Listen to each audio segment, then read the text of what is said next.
Bismillahirrahmanirrahim. Assalamualaikum warahmatullahi wabarakatuh. Selamat datang kembali bersama kami di channel Azril Hidayat.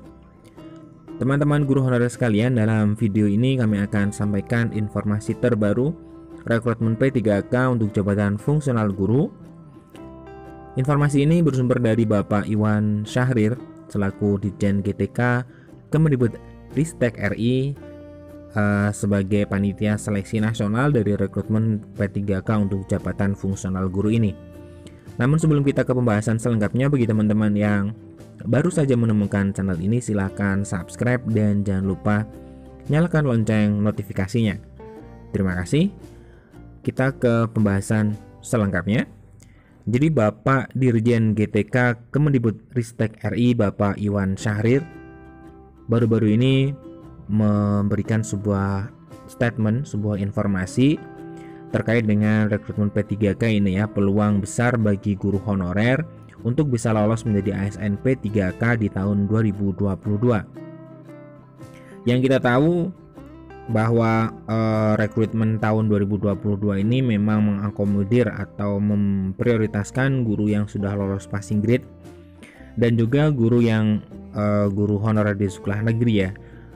Yang pertama adalah karena memang kuotanya yang disediakan Kemendikbudristek RI itu sangat besar, sangat banyak, dan ada beberapa faktor pendukung yang menjadikan guru honorer menjadi peluang besar ya, memiliki peluang besar untuk bisa lolos di seleksi tahun 2022 ini. Kita bacakan, Kementerian Pendidikan, Riset dan Teknologi Kemendikbudristek memperbanyak formasi pegawai pemerintah dengan perjanjian kerja P3K di tahun 2022 ini. Jadi Kemendikbudristek mengalokasikan 970.410 formasi dari 700 terdiri dari 758 formasi baru. Ini formasi baru berarti formasi yang memang dialokasikan untuk P3K tahun 2022 dan ditambahkan dengan sisa dari P3K tahun 2021 ya. Ini sudah kita ketahui. Kemudian Pak Dirjen mengatakan, Bapak Iwan Syahrir, besarnya formasi ini memang dibutuhkan untuk memenuhi kebutuhan 1,2 juta ASN. Dia menyebutkan jumlah guru PNS yang pensiun tahun ini juga cukup banyak. Kondisi ini, kata dia, menjadi peluang besar honorer dan lulusan pendidikan profesi guru. Sayangnya, kata Bapak Iwan, untuk lulusan PPG saat ini masih sangat minim. Dia mencontohkan tahun ini guru yang pensiun 70.000, sedangkan yang lulus PPG hanya 30.000. Jadi masih minim sekali, kata Dirjen Iwan. Dia menyebutkan program PPG sangat dibutuhkan untuk meningkatkan kesejahteraan para guru. Kemudian Bapak Iwan juga menyebutkan bahwa mahasiswa lulusan PPG itu tidak perlu bingung untuk mencari kerja karena pemerintah terus berusaha meningkatkan formasi ASN untuk guru. Dia mencontohkan untuk formasi P3K mencapai 506 ribuan di tahun 2021. Memang sayangnya banyak formasi kosong tanpa pelamar, khususnya di daerah 3T ya.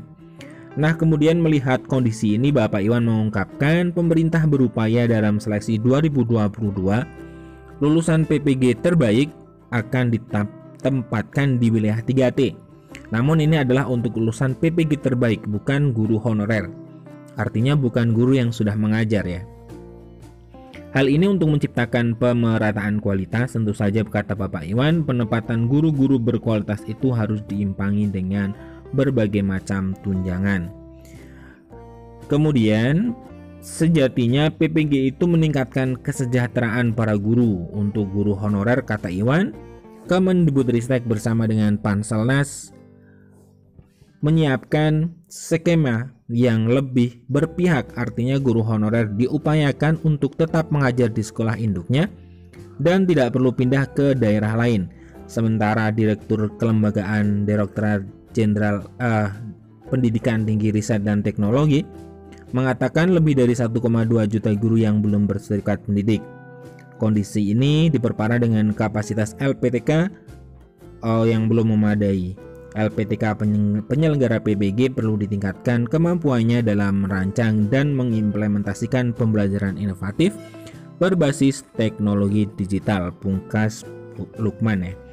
Nah, dari video ini dari informasi ini ada beberapa hal penting ya yang menurut kami merupakan hal baik, bahwa yang pertama sejatinya memang Kemendikbudristek memang mengalokasikan formasi hingga memenuhi 1,2 juta ya. Kemudian bahwa Kemendikbudristek itu akan di sini ya disebutkan secara jelas bahwa guru honorer akan tetap mengajar di sekolah induknya dan tidak perlu berpindah ke daerah lain. Ini adalah prioritasnya, yaitu kebijakan yang berpihak di tahun 2022. Kemudian untuk lulusan PBG jangan khawatir, nanti akan ada formasi yang juga banyak yang akan disediakan oleh Kemendikbudristek, terutama adalah untuk pemerintahan kualitas yang nantinya akan dikirimkan di daerah 3T ya. Ini menurut Bapak Iwan Syahrir ya. Kemudian faktor pendukung lainnya adalah banyaknya guru pensiun. Ini juga menurut kami pribadi merupakan sebuah peluang besar, walaupun di dalam artikel ini juga disebutkan peluang besar. Kenapa? Karena kalau banyak guru yang pensiun di tahun ini, tentunya Pemda mau tidak mau harus mengusulkan formasi untuk menutupi kekurangan guru ini, karena untuk perekrutan honorer itu sudah tidak diperbolehkan kembali.